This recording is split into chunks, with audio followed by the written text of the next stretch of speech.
निजी प्राण पायो तब हमारू कीर लो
प्राण वायु को खींचा, हवाएं बंद पड़ गई, जल की लहरें रुक गई, संसार में त्राहिमाम होने लगा।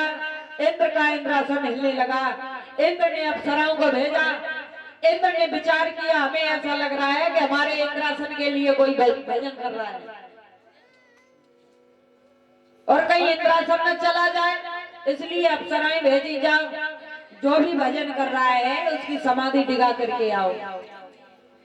अप्सराएं आई, कोई नाच रही है, कोई गा रही है। ध्रुव ने आंखें नहीं खोली। फिर कोई सांपिन बन के डरपा रही है, कोई शेरनी बन के गुर्रा रही है, लेकिन भक्त ध्रुव ने आंखें नहीं खोली। अप्सराएं हार मान करके पुनः इंद्रलोक के लिए चली गई। सभी देवताओं ने भगवान नारायण से कहा कि तुम्हारा भक्त तुम्हें बुला रहा है, उसकी क्यों नहीं सुन लेते। और जब ये बात सुनी, भगवान नारायण तुरंत वैकुंठ से चले। जिस जगह भक्त ध्रुव तपस्या कर रहे हैं वहीं पहुंचे। सबसे पहले अपने खड़ांगों की आवाज की, बेटा ध्रुव, ए बेटा आंखें खोलो मेरे थाल, हम आ गए। और भक्त ध्रुव तो अपने मन में उनका चित्त धारण किए, उसका दीदार कर रहे हैं, आंखें नहीं खोली। भगवान समझ गए।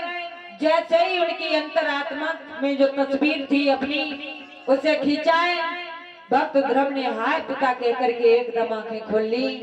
बोलिए भक्त भगवान की। और जैसे ही भक्त ने आंखें खोली, तुरंत भगवान नारायण ने उस बेटा ध्रुव को अपनी गोद में उठा लिया।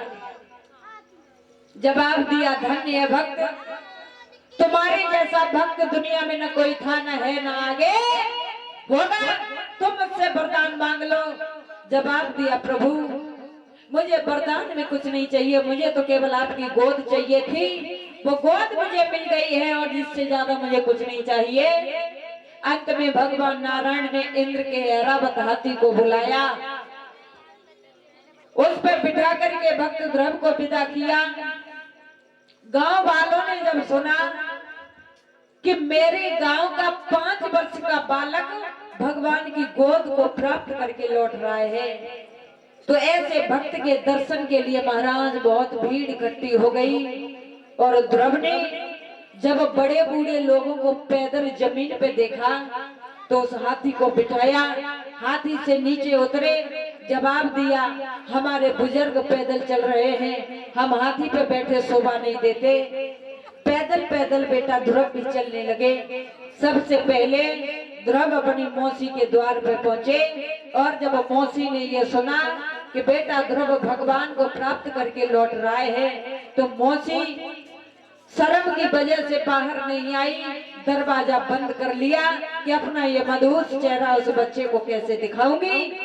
तो आज ध्रुव मौसी के द्वार पे खड़े हैं, आवाज लगा रहे हैं, मौसी गेट खोलो, दरवाजा खोलो मौसी, और बोले